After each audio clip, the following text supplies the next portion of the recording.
Hey, thanks Murtaza.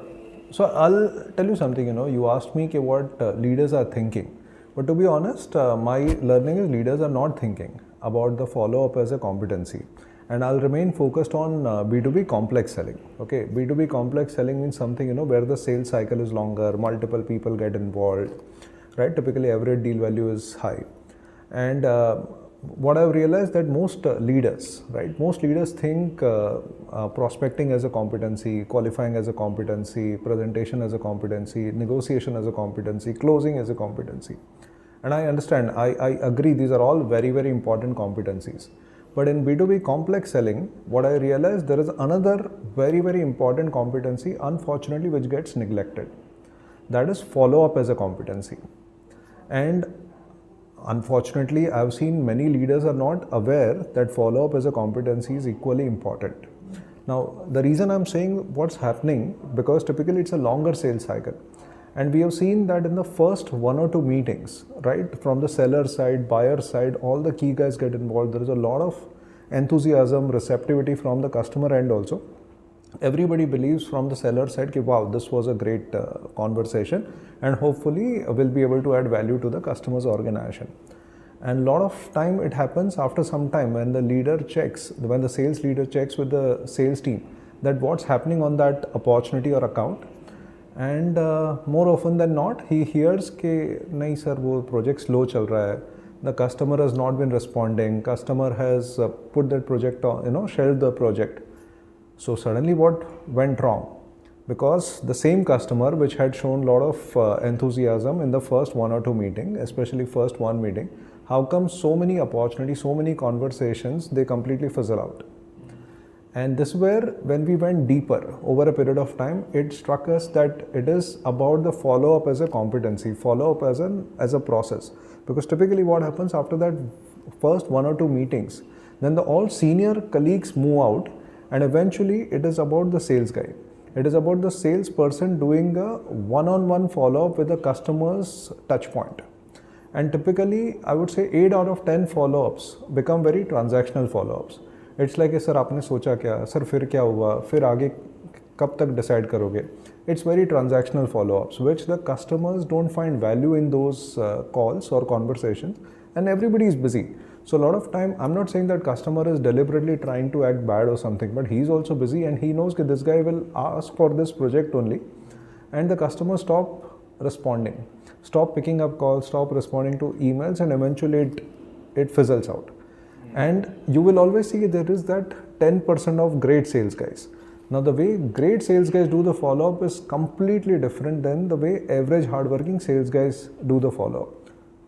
So Vishal, so you spoke about follow-up, right? So how great great sales guys do. So would you like to, give it a structure or points that how actually a great sales guy would follow up, and how the leaders can enable their sales teams with the best practices. So can you share those pointers or something? Sure.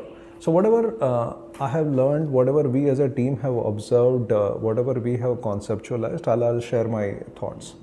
So one is, see, the great sales guys, they know it's a give and take scenario. They are very clear that they need to keep establishing their credibility.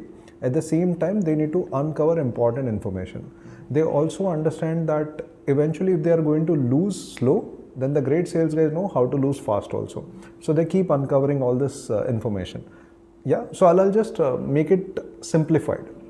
So the way we learned, the great sales guys know that there are 4 things with every follow-up. And I'm talking about B2B complex selling. I'm not getting into B2B transactional selling. I'm not getting into those periodicity of calls, quantity of calls, timing of follow-up, timing of email. Everything is important, which I feel you will find a lot of content online. So I'll not go deeper into it. I'm going to share something where you will not find the content.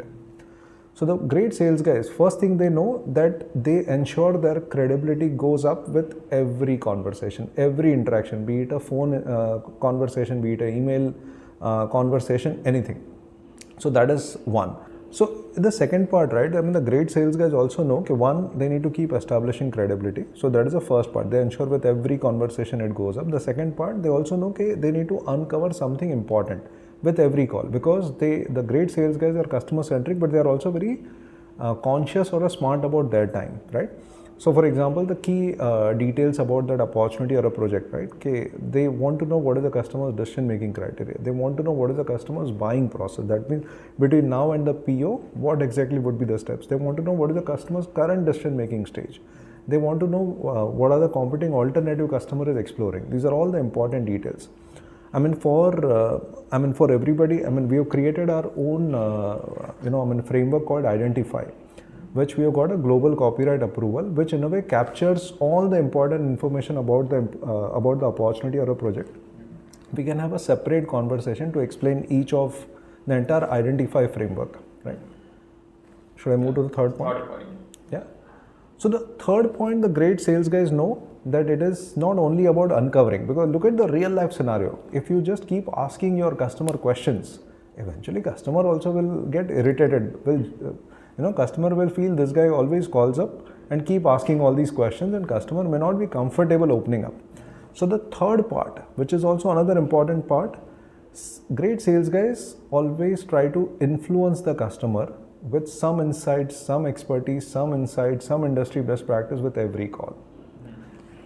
Is it easy? No, it is not easy. And that is the reason the great sales guys are scarce and they are always in demand. And there's a reason why the great sales guys are the highest paid resources in every company.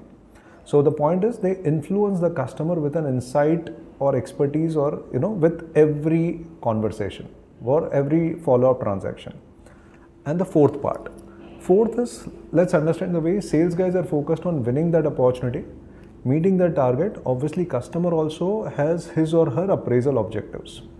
So the great sales guys know that after every call, every follow-up, their customer contact should look good internally in his or her company. So give information in such a way that the customer contact also should look good internally.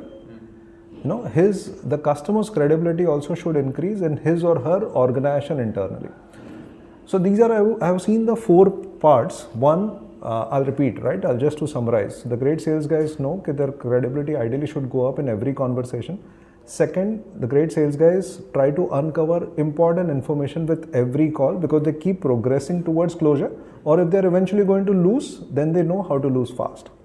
Third is they try to provide an expertise or insight with every conversation. And fourth, they want to make their customer contact look good internally in his or her company post sales guys follow-up call with the customer contact.